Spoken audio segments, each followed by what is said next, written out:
Queridos amigos, queridas amigas, bienvenidos a su programa Diálogo Abierto. Estamos ya en nuestra octava lección titulada Libre Albedrío, Amor y Providencia Divina.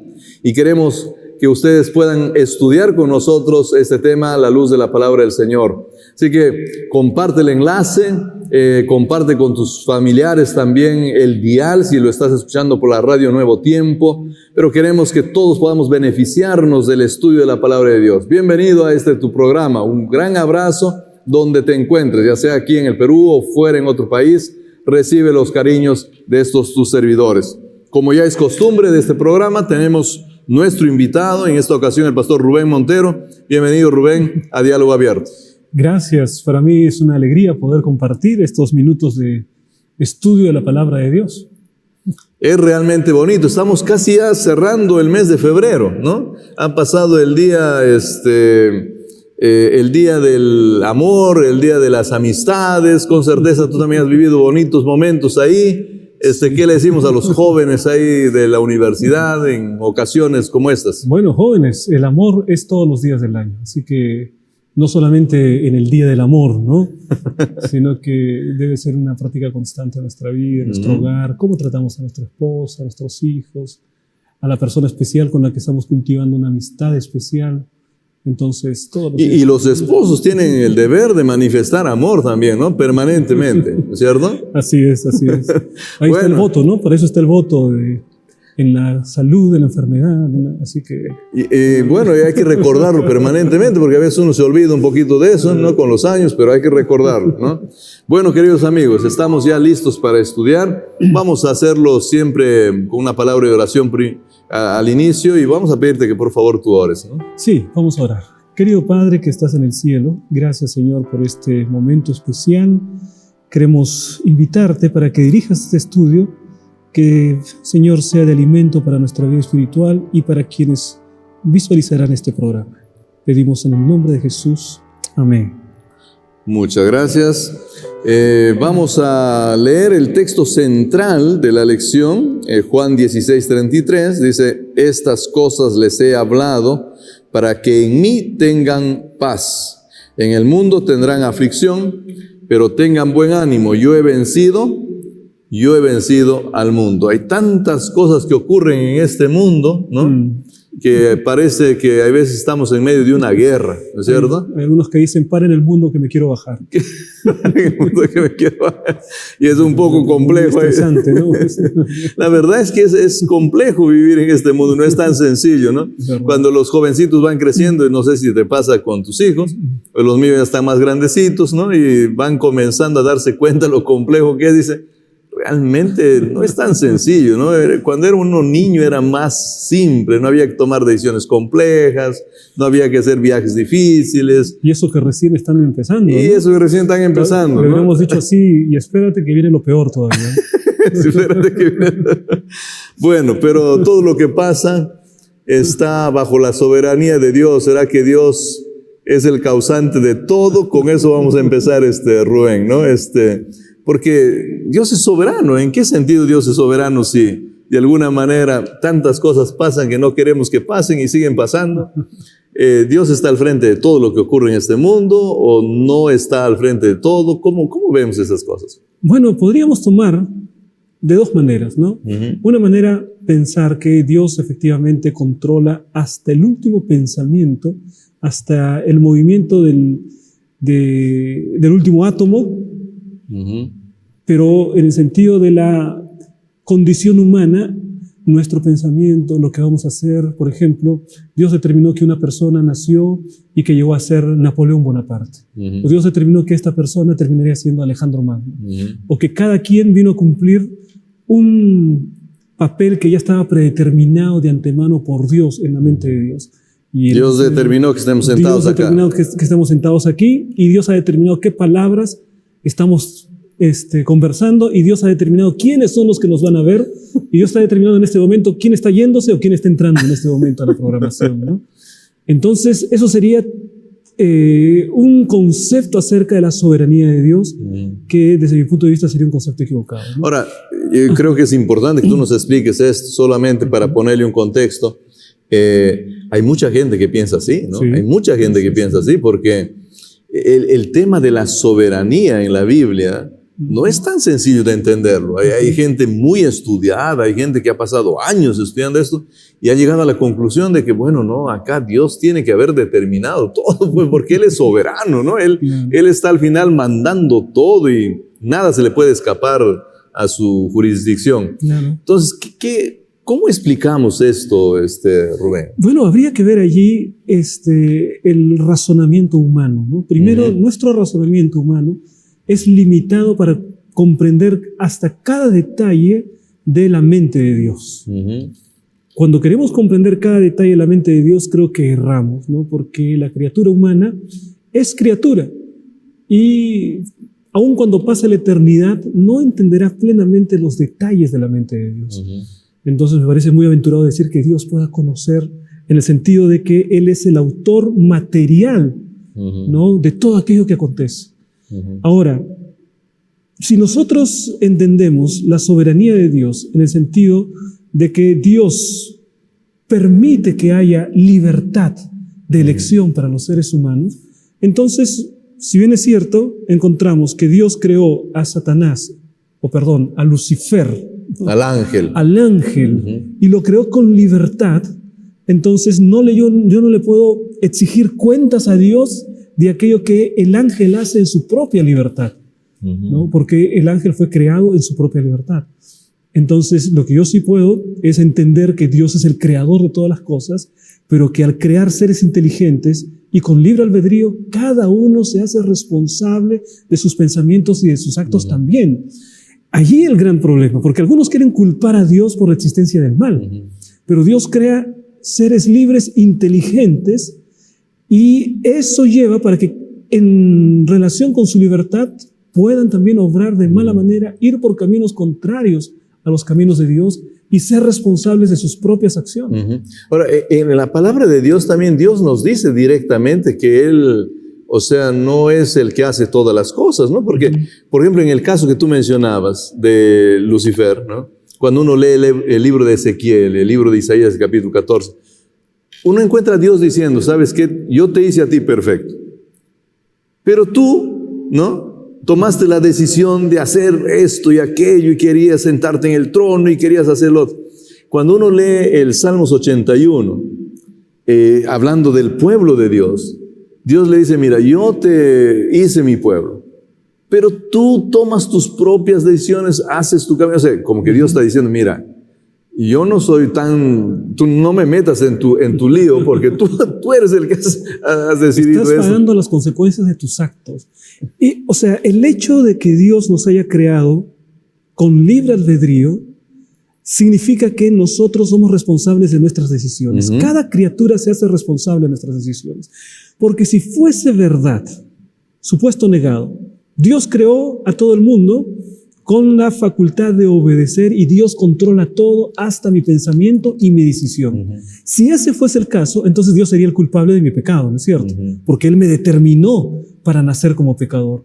Entonces allí, si Dios es culpable y responsable de mi pecado, yo no tengo la culpa. ¿Yo qué culpa tengo de la decisión que tomé, de esto? Porque si ya de antemano estaba escrito, yo vine a cumplir un papel que ya estaba predeterminado. No soy responsable.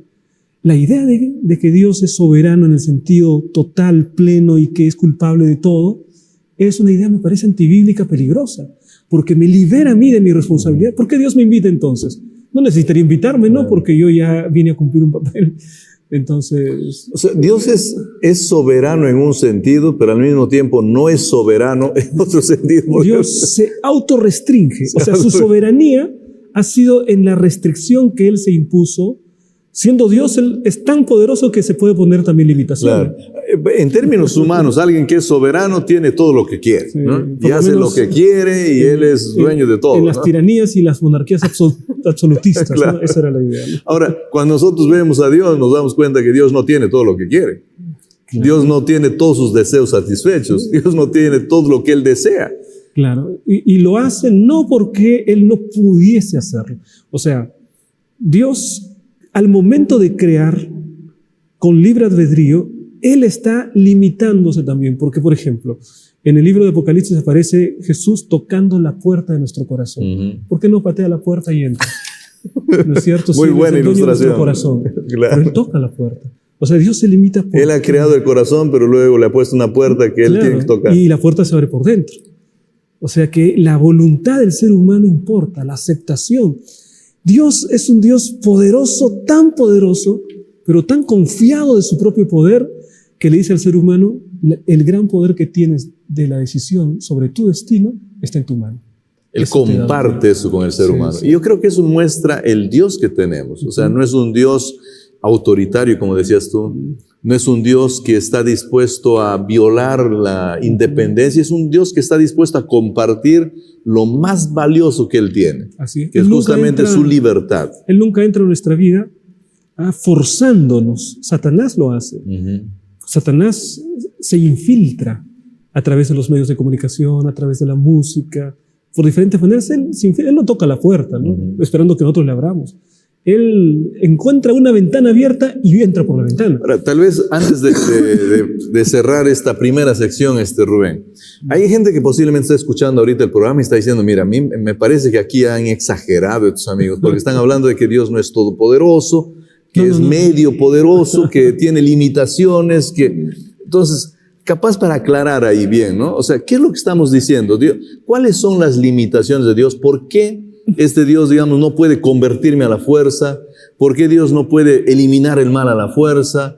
¿Por qué Dios tiene estas limitaciones? Él está limitado. ¿A qué se debe esta limitación? Bueno, hay limitaciones que son lógicas, ¿no? Alguna vez alguien me presentó esta falacia, éramos niños, creo todavía, y siempre retornábamos a esta falacia, porque me decía, Dios es poderoso, poderoso, poderoso. Sí, le digo, todopoderoso. Entonces, ¿Dios puede crear una piedra tan grande, pero tan grande que no puede empujarla? A ver, Dios puede crear una piedra, claro, Dios puede crear todo, pero puede crear una piedra tan grande que Él no puede empujar, pero si ya no puede empujarla, entonces ya no es todopoderoso, ¿no? Pero es una falacia, claro, una falacia lógica, ¿no? O sea, en la lógica humana nos podemos construir una cantidad de cosas que Dios no puede hacer por reducción por al ser absurdo. Todopoderoso. Por ser todopoderoso, ¿no? Entonces, por supuesto, las falacias lógicas y ese tipo de cosas, ¿no? Están fuera, pues, ¿no? De la acción de Dios, ¿no? En términos reales, lo que encontramos es que, si bien Dios puede hacer todas las cosas, Dios se autolimita. Por ejemplo, cuando Jesús estuvo en esta tierra, Él se autolimitó y ya no era omnipresente. Se autolimitó. Cuando estuvo en esta tierra ya no era omnisapiente. La palabra dice que el día y la hora nadie lo sabe sino mi Padre. Jesús no sabía el día y la hora. O sea, había ciertas cosas que Jesús se autolimita. Pero no es... A ver, vamos a hacer la diferencia.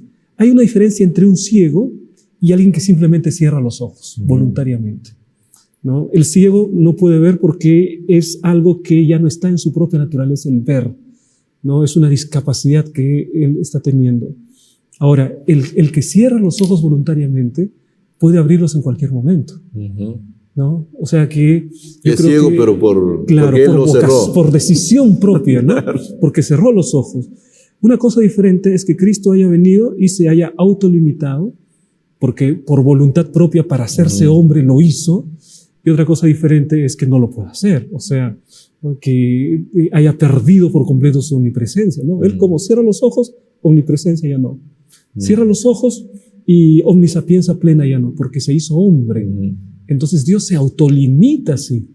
Es una característica divina. Una característica de la divinidad, ¿no? Y es una característica valiosa que de alguna manera permite que el ser humano pueda vivir una experiencia de libertad, porque de lo contrario no podría. No, si es todopoderoso, define mi vida y entonces yo no soy nada. yo no tengo responsabilidad de mis actos. O sea, esa autolimitación la hace por amor para que yo pueda disfrutar de una vida libre. Por amor y por un propósito superior también. Cuando Dios crea al ser humano, entra en una terrible, entre comillas, ¿no? En una disyuntiva. Porque crearlo libre supondría la posibilidad del pecado. Pero crearlo no libre, o sea, encadenado a un destino, significaría la absoluta inexistencia del amor, porque el amor solo puede darse en libertad. Entonces, ahí está la disyuntiva. Lo creo libre, pero puede haber pecado. Pero no, y si lo creo predeterminado, pero en ese caso no puede haber amor. Dios se imagina un mundo sin amor hacia el futuro, un universo en el que todo mundo le obedece porque está programado para obedecerse. No, ese no es el universo que el Dios del cielo haría, ¿no? Ni nosotros lo disfrutaríamos. Claro, pero nosotros ni siquiera sabríamos que estaríamos de esa manera, ¿no? Determinados a no pecar. Entonces, ese no es el universo en la mente de Dios, porque Él es un Dios de amor. Él quiere, por la naturaleza que encontramos de Él en la Biblia, un universo de criaturas libres que lo amen. Y que lo amen como expresión de su libertad. Ahora, la posibilidad es la existencia del pecado. Pero para eso Él prevé el plan de la salvación, que es escrito desde antes de la fundación del mundo. Y solucionando el problema del pecado, este paréntesis del pecado dará como final realización un universo lleno de criaturas libres que lo amen en ejercicio de su libertad. Bueno, queridos amigos, vamos a hacer un pequeño alto. Esta conversación está muy interesante. La palabra de Dios afirma de que Dios lo puede todo. El Señor Jesús dijo eso en Mateo 19:26, que Dios todo lo puede, para Él todo es posible, ¿no? Pero parece que hay veces movernos a nosotros a que lo amemos ya no es tan posible para Él. Vamos a continuar hablando de este importante tema, que creo es importante incluso para nuestra salvación. Así que quédate con nosotros, volvemos en un instante.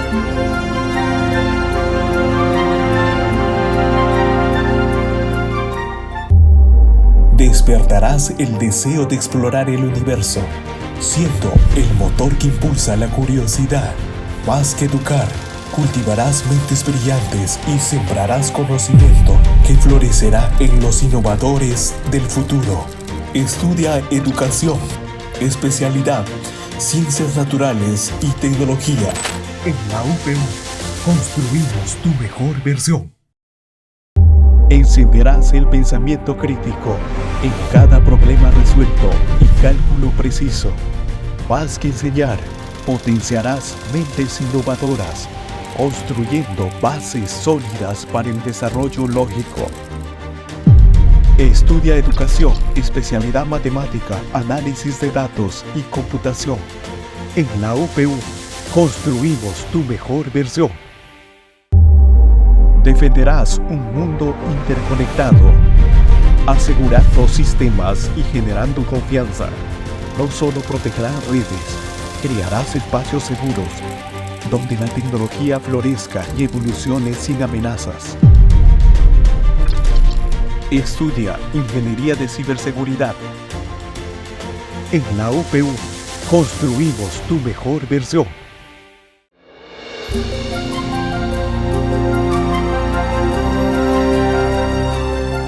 Gracias, queridos amigos, por continuar con nosotros. Gracias por quedarte en tu programa Diálogo Abierto. Es un buen momento para compartir el dial con tus amigos, para compartir el enlace también con tus seres queridos. Creo que es importante que todos meditemos en este amoroso Dios que tenemos, que no siempre es fácil de comprenderlo y que tal vez lo comprendemos de forma muy limitada. Y las pocas cosas que nosotros decimos acá, lo poco que comprendemos, lo hacemos con respeto. Lo hacemos sabiendo que Dios es superior a nosotros, pidiéndole a Él que por favor no permita que nos equivoquemos. Pero entender a Dios no es tan sencillo. Y en ese sentido estábamos hablando de esta aparente contradicción, ¿no? En la que para Dios todo es posible, pero parece que el amar, el hecho de que yo ame a Dios, es un asunto que Dios no ha... Él ha dicho, bueno, yo no me voy a meter en eso. Eso depende de ti. Tú eres el que me tienes que amar, tú eres el que tienes que hacer eso de forma libre. De forma libre, sí. Porque ¿qué sentido tendría, por ejemplo, supongamos que fuesen ciertas aquellas hechicerías, esas brujerías, ¿no? Por decir, el esposo el novio, vamos a poner novio primero, ¿no? Está enamorado, tan enamorado de una chica, pero esta chica no está respondiendo como él le gustaría. Y hay gente que piensa que hay brujerías, ¿no? Para hacer que me ame. Sí, para que hacer ataduras, no sé cómo, amarres. Y hay gente desesperada que va a esos amarres, que creen, ¿no es cierto? Para que el amor sea eterno, ¿no? O sea, porque lo amarraron, porque le hicieron una brujería, todo. Bueno, Satanás tiene mucho poder, pero sobre ese tema acerca del amor encontramos que solo puede hacerse realidad en ejercicio de la libertad. No sé si alguien habrá hecho algún estudio, pero ahora que viene, no sé si entra en el tema, pero algún estudio interesante sería pues hacer una entrevista, escribir un documento sobre aquellos que, digamos, amarraron a su esposa o amarraron a su esposo, y si estas personas que amarraron son felices, ¿no? Porque saber que me estás amando porque te amarré, no sé si... No puede haber, realmente no puede haber verdadera felicidad, ¿no? O en su mente siempre, de repente, porque el amarre es cuestión satánica, esas cosas, ¿no? De repente sí lo ama de verdad, pero en su mente siempre estará la duda, ¿no? Siempre estará la duda, o sea, tú estás acá conmigo porque yo te amarré. ¿No? Contra tu voluntad, a la fuerza. No debe ser una vida muy buena, ¿no? Sí, aunque algunas personas dicen, bueno, pastor, no me importa tanto que él quiera o no quiera estar conmigo, lo que me importa es que esté conmigo. Más allá si quiera o no quiera, ¿no? Bueno, no funciona así con Dios, parece. No funciona. Aunque hay una declaración que me gustaría compartirla en Mateo capítulo 22. Este incidente, si lo leemos completo, creo que tenemos una idea. Desde el 34. Entonces los fariseos, cuando oyeron que había hecho callar a los saduceos, se reunieron. Y uno de ellos, intérprete de la ley, preguntó para tentarlo diciendo: Maestro, ¿cuál es el gran mandamiento en la ley? Jesús le dijo: amarás al Señor tu Dios con todo tu corazón, con toda tu alma y con toda tu mente. Este es el primero y grande mandamiento. Y el segundo es semejante: amarás a tu prójimo como a ti mismo. De estos dos mandamientos dependen toda la ley y los profetas. Entonces aquí habla acerca de amarás. Y el otro lado ahí habla acerca de amarás. Ahora, porque dice amarás a Dios y amarás al prójimo, ¿no? Una pregunta que uno puede hacerse: si el amor es algo que nace de modo espontáneo en el ser humano, ¿no? ¿Podría ser un mandamiento? Amarás como si fuese una imposición, o amad a los enemigos como si fuese una imposición. Podría parecer una contradicción, ¿no? ¿Cómo te ordeno algo que tiene que ser espontáneo? Claro. Buen punto. Ahora, pastor, usted es el teólogo, a ver. Tú nos traes el problema, tienes que solucionarlo. Es interesante pensar en eso, ¿no? Porque también incluso en las relaciones humanas, yo no puedo decirle tienes que amar. Evidentemente, a veces amamos por razones que no entendemos. Y hay psicólogos que hurgan en las personas para saber cuáles son los patrones de la infancia que estas personas vieron en otra persona para sentirse atraída por esa persona, ¿no? Ahora, aquí encontramos entonces que en la Biblia el amor, más que un sentimiento, es un principio. Porque si no, la Biblia no me diría amarás, ¿no? Es el sentimiento, es que un día está, que va, que viene, ¿no? Entiendo entonces que el amor es algo que debo cultivarlo como producto de una decisión personal. Voy a la palabra, encuentro el gran amor de Dios. Allí esto toca mi corazón, ¿no? Pero para que el amor cada vez sea más profundo, no puedo quedarme apenas con un estudio superficial de la Biblia, con el llamado. Tengo que conocerlo. Y cada vez que lo conozco más a Jesucristo, lo amo más, ¿no? Entonces, ese sentido de amarás al Señor tu Dios es una invitación también para tener intimidad con Él, que me hará posible amarlo cada día más, ¿no? Ahora, este mandamiento de amar, como bien tú nos has explicado, genera la idea de que ahora yo amo porque yo lo decido, ¿no? No amo simplemente porque a mí se me ocurre, sino yo decido al final amar. No solo es un sentimiento, sino yo decido amar. Sí. Y esto es lo que tú llamas el principio del amor, ¿no? Es como decirle, le abro la puerta del corazón, pero no es suficiente. Claro. Ahora, pero en el caso de Dios, cuando uno lee, por ejemplo, el libro de Hebreos, ¿no? El capítulo 6, uno encuentra que Dios hace cosas por nosotros. Él intercede por nosotros, Él hace un pacto con nosotros, busca hacer cosas por nosotros. Uno mira la experiencia del Señor Jesús, que está registrada en los evangelios, y es Dios haciendo cosas por nosotros. También tal vez en esta decisión, ¿tiene que ver algo el hecho de que la otra persona hace algo por el otro? En el plano divino, tal vez lo vamos a explicar ahorita, pero en el plano humano, ¿no? O sea, en el plano humano, para entenderlo un poquito, viene alguien, hace algo por ti, ¿eso genera esta respuesta de amor o no? ¿Cómo ves? ¿O solo es una decisión mía independiente de lo que ocurre al otro lado? Bueno, la palabra de Dios dice, nosotros le amamos porque Él nos amó primero. O sea, nuestro amor es un amor de respuesta.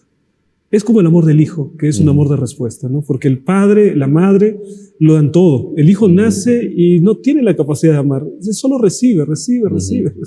Y él entiende que sus padres lo aman porque satisfacen sus necesidades, porque son útiles para él. Ya en su desarrollo, en su crecimiento, y cuando sea padre, él volcará un amor desinteresado para su próxima generación, para su hijo, ¿no? Pero al comienzo el hijo solo recibe. Entonces, nuestro amor es de respuesta en el sentido de que somos hijos de Él. Fuimos creados por Él, respiramos por Él. Y cuando vamos a la palabra, lo vamos conociendo mejor. Y a medida que lo vamos conociendo, ese amor que empezó primero simplemente como una luz que iluminó nuestro corazón por lo que Él hizo por nosotros, cada día se profundiza más.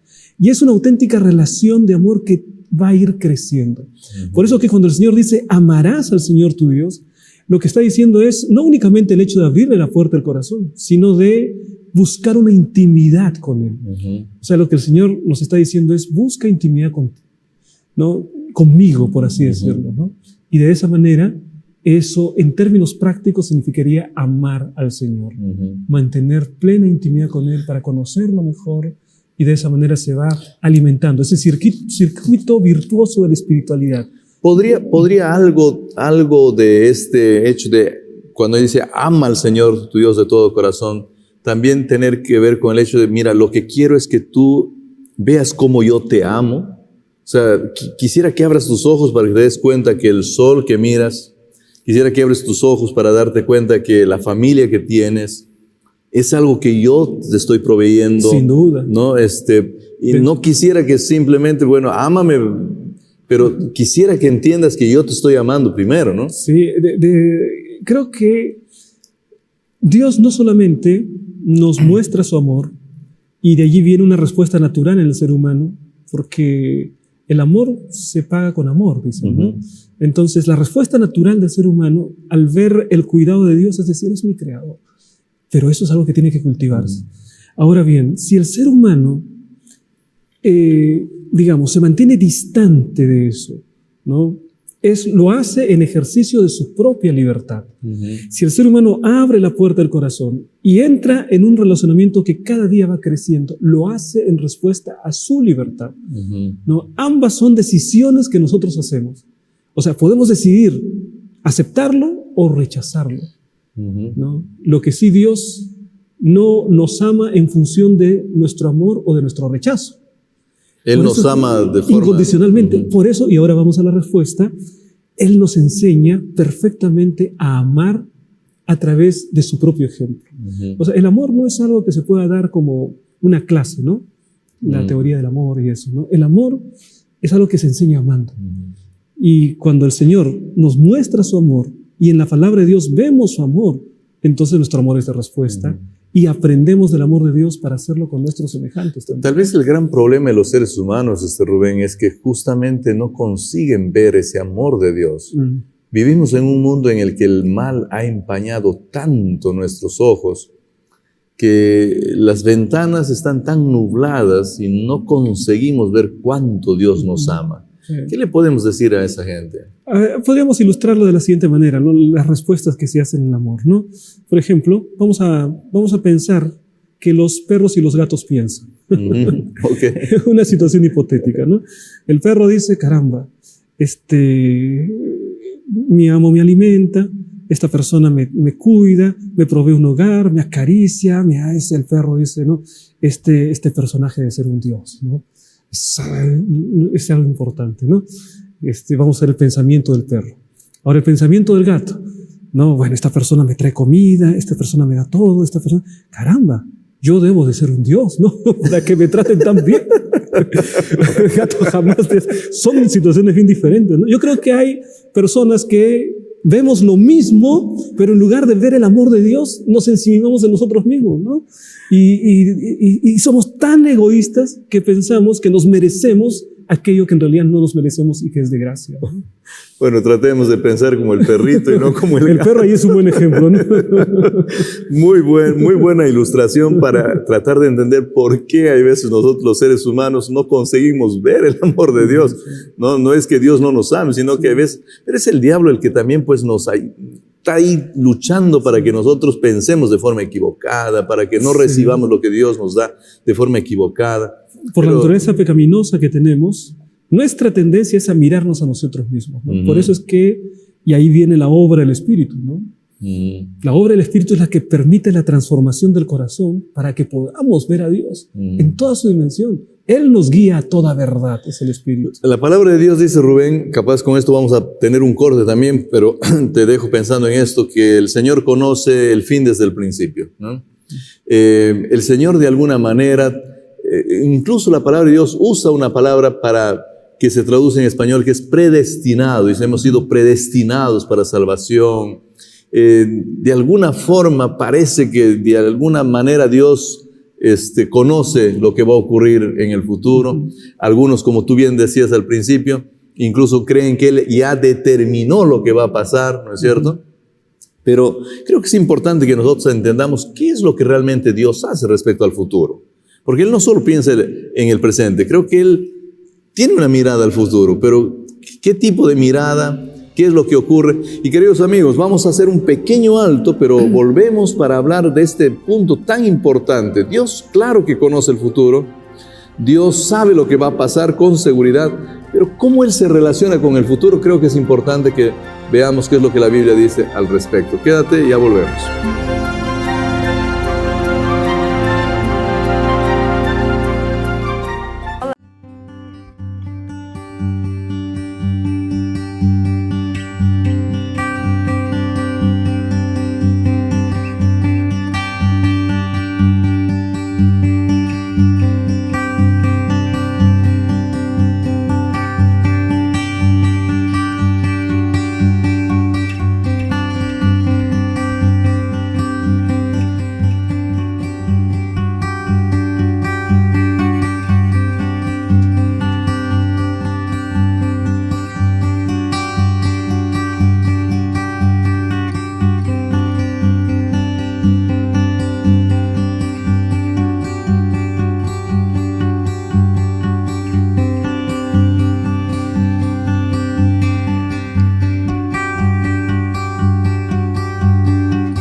Gracias, queridos amigos, por continuar con nosotros. Este es un buen momento para compartir el diálogo, compartir el enlace. Estamos estudiando al Ser Supremo, estamos estudiando a Dios, su carácter, su justicia, su amor, su conocimiento del futuro, su accionar en el presente, cómo se relaciona con nosotros. No es un tema sencillo, es un tema bastante complejo, pero Dios ha revelado algo de él y lo poco que nosotros podemos comprender con su ayuda te lo estamos compartiendo. La palabra de Dios usa la palabra predestinado en nuestras traducciones especialmente, como tratando de decir que Dios de alguna manera se relaciona con el futuro. Él no está en nuestra condición en la que de alguna forma nosotros solo miramos el pasado, tenemos este presente y no sabremos si mañana estaremos acá. ¿No? El futuro para nosotros siempre es incierto, no sabemos ni siquiera si va a llover, hay veces incluso los pronósticos del tiempo pueden fallar, ¿no? Con Dios, su relación con el futuro es muy distinta y diferente a nosotros. ¿Cómo se relaciona Él con el futuro? Y cómo ¿qué implicancias eso tiene de forma personal con nosotros? Bueno, hay ciertas concepciones acerca de Dios que lo colocan prácticamente de modo atemporal, ¿no? Y en ese sentido, por ejemplo, una comprensión filosófica católica muy común es que Dios está fuera del tiempo y entonces pasado, presente y futuro en Él acontecen siempre. Ahora, la Biblia no nos presenta esa realidad, ¿no? Porque en tal caso, en este mismo momento Jesús estaría siendo crucificado, en este mismo momento Jesús estaría resucitando si todo se junta en una sola cosa, fuera del tiempo, ¿no? En la Biblia se nos habla de un tiempo lineal. Hay una declaración de Mario Veloso, una poesía bonita, en la que él describe el futuro. Tú continúa con la idea. Solo quiero aclarar algo importante que has dicho, ¿no? En el mundo, en el concepto religioso regular, esto es una realidad que no siempre lo vemos, pero quisiera ilustrarlo, por ejemplo, con el tema de la hostia. Sí. Cristo muere, Cristo es resucitado, Cristo es partido permanentemente. Muchas veces la gente practica esto y no sabe por qué lo está practicando. La concepción de un Dios atemporal. De un Dios atemporal. Y está de una Trinidad atemporal. Esa es la diferencia de la Trinidad adventista de la Trinidad católica. Solo quería aclarar para que en la mente de nuestros oyentes quede claro de por qué tú mencionaste que esto es un concepto religioso muy popular, pero no siempre la gente está consciente de esto. Y no es bíblico, ¿no? Y no es bíblico. Ok, puedes continuar. Decías el pastor Mario Veloso algo. Él da una definición una parte poética, ¿no? El tiempo es como una flecha lanzada con fuerza hacia el futuro. Y él habla acerca de eso y me gustó mucho esa declaración para ilustrar lo que es el tiempo desde el punto de vista bíblico. Es una flecha lanzada con fuerza hacia el futuro, ¿no? O sea, hay futuro y hay presente y hay pasado. Y Dios está dentro, en la Biblia encontramos, está dentro de esa dinámica del tiempo, ¿no? Ahora, allí eso sí plantea un problema para algunos, porque dicen, bueno, si Dios conoce el futuro, quiere decir que el futuro ya está de antemano predeterminado, ¿no? ¿Dios conoce quiénes se van a salvar o no? ¿Dios conoce todas las opciones o es que Dios conoce lo que va a suceder? Dios conoce mi decisión, Dios no conoce mi decisión. Preguntas muy interesantes, ¿no? Evidentemente, si Dios es omnisapiente, Dios tiene que conocer el futuro. Si Dios es omnisapiente, Dios tiene que conocer mi decisión. Solamente que mi decisión no está moldeada ni predeterminada por el conocimiento que Dios tenga del futuro. Su conocimiento no determina lo que yo voy a hacer. No determina. Él conoce lo que yo voy a hacer. No me obliga a hacer eso. Pero yo lo que hago es el ejercicio de mi libertad, ¿no? Entonces, esto también debe entenderse cuando nosotros hablamos de la predestinación en términos bíblicos, ¿no? No es que Dios ha determinado de antemano quiénes se van a perder y quiénes se van a salvar, como es que dice la corriente calvinista, ¿no? Que cree en la predestinación. No, sino que Dios lo que hace es que a todos los seres humanos les ha puesto un blanco ideal, una meta de salvación. Dios quiere que todos sean salvos, ¿no? Sin embargo, en el ejercicio de su libertad, muchos no van a elegir a Dios y entonces se perderán, ¿no? Porque ese es lo terrible de la libertad, ¿no? Lo terrible y lo maravilloso de la libertad al mismo tiempo. Los que se salvan lo hacen en ejercicio de su libertad. Y los que pierden, tristemente, también lo hacen en ejercicio de su libertad. Esta palabra predestinación en la Biblia, tal vez podríamos entenderlo mejor si lo traducimos como un plan ideal de Dios, un objetivo ideal de Dios, una voluntad ideal de Dios. ¿Cómo lo...? Sí. Una meta especial que Dios coloca para la vida de una persona, ¿no? La meta, por ejemplo, el plan que Dios tiene es un universo de personas felices, ¿no? El plan de Dios, sin embargo, Dios conoce que habría la entrada del pecado. Por eso es que estableció el plan de salvación con anticipación. El plan de salvación no lo toma a Dios de sorpresa. Él predestina la salvación. Sí. Plan de salvación. Claro, plan de salvación, ¿no? Él lo hace. Entonces, en cierto sentido, cuando nosotros vemos en la Biblia la palabra predestinación, la tendencia es a pensar que Dios ha determinado que las cosas sean de una sola manera. Pero la realidad es que se trata de el proyecto que Dios tiene, pero en el respeto a la libertad de cada uno, cada quien decide entrar o no entrar. Y entonces hay ciertos momentos en los que Dios va a tener que corregir, ¿no? Porque el ser humano dice, Señor, yo hice esto por acá, por allá, pero me arrepiento. El Señor dice, está bien, ven aquí. Por lo menos mientras hay tiempo de gracia, ¿no? Entonces hay hasta propósitos correctivos para el Señor, ¿no? Claro. O sea, de alguna manera, este tema a veces confunde al cristianismo, porque es un tema que se dialoga muchísimo, ¿no? Porque muchas denominaciones están divididas a partir de eso, justamente, ¿no? Claro. Y no siempre la persona de a pie, por así decirlo, ¿no? No siempre el que no es teólogo entiende bien lo que hay detrás de algunas filosofías, de algunas teologías, ¿no? Sí. A veces simplemente vamos y nos sentamos y participamos del programa religioso, participamos de él, pero estamos participando de algún concepto que no necesariamente es bíblico, ¿no? Y estamos participando de una ceremonia religiosa, estamos viviendo una experiencia religiosa que no necesariamente es bíblica. Por eso es muy necesario cuidar de la sana doctrina, como dice la Biblia, o la teología bíblica realmente, porque de esa teología es la que sale la práctica. De la teología es entonces una teología sana va a dar origen a una práctica sana. Te voy a poner otro caso tal vez práctico para esto, ¿no? Hay gente que piensa, yo entregué mi vida al Señor hace 10 años atrás, ¿no es cierto?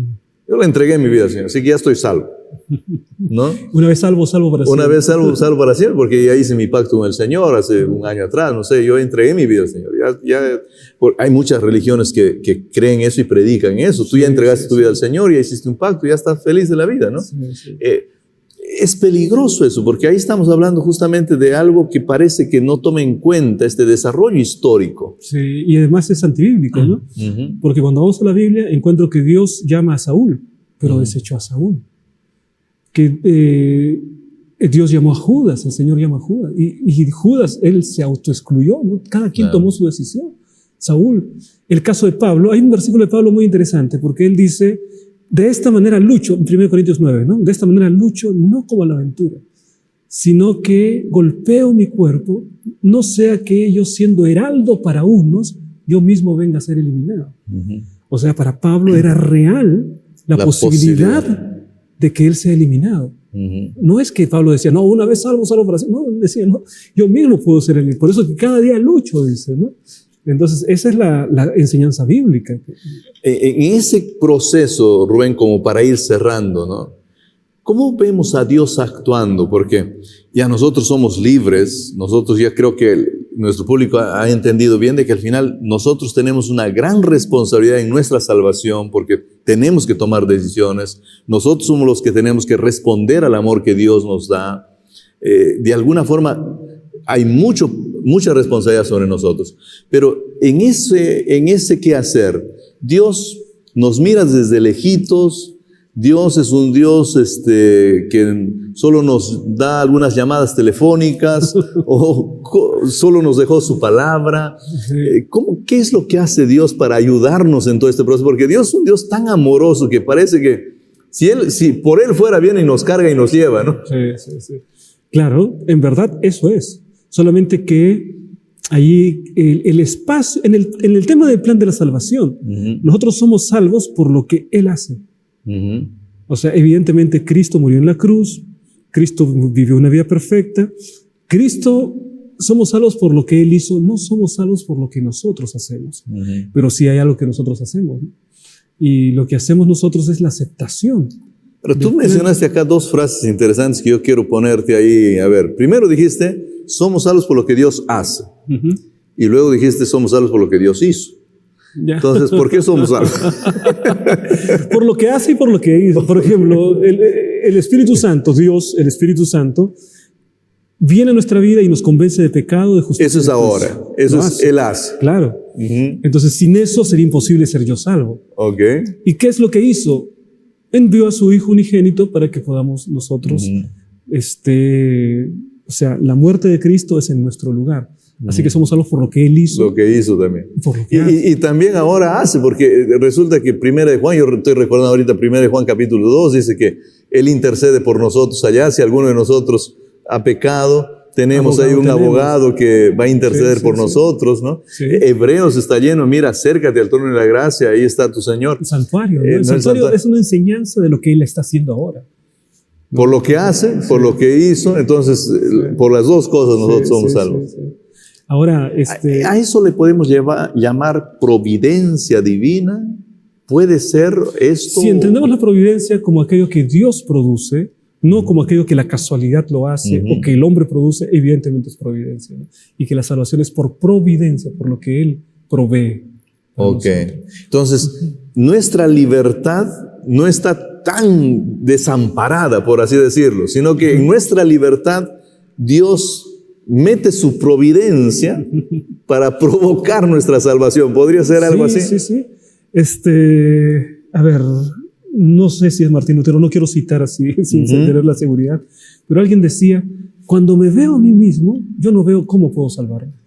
Cuando veo lo que Dios hizo, yo no veo cómo puedo perderme, ¿no? Es decir, claro, evidentemente Dios hizo el plan de salvación de tal manera que a mí me corresponde la aceptación, ¿no? La entrega completa y decirle, Señor, caigo en tus brazos de amor y me dejo llevar a donde me lleve, Señor, ¿no?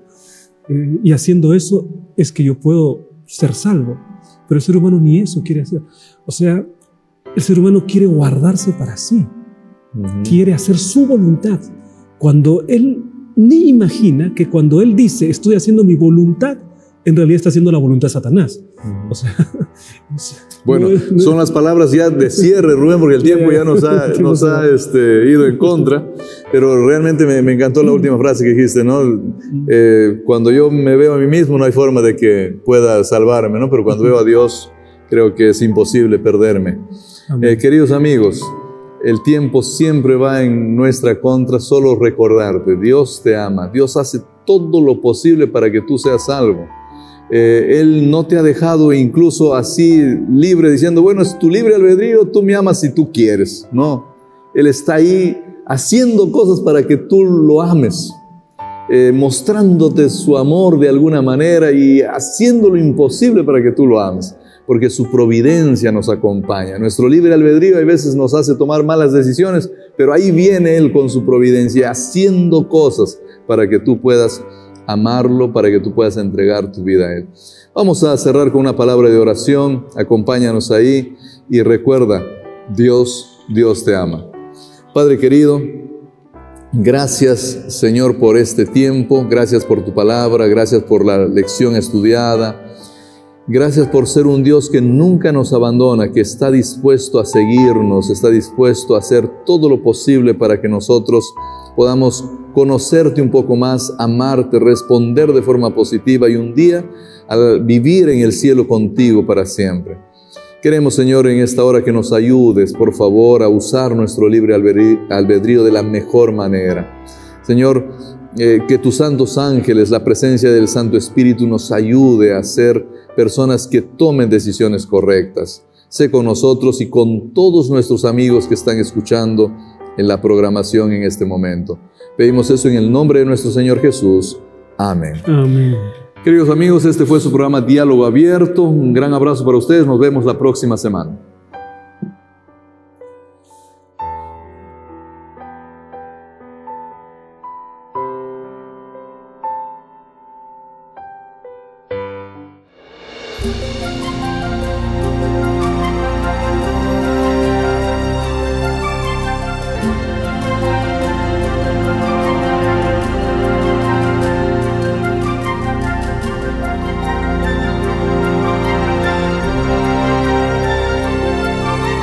Amén.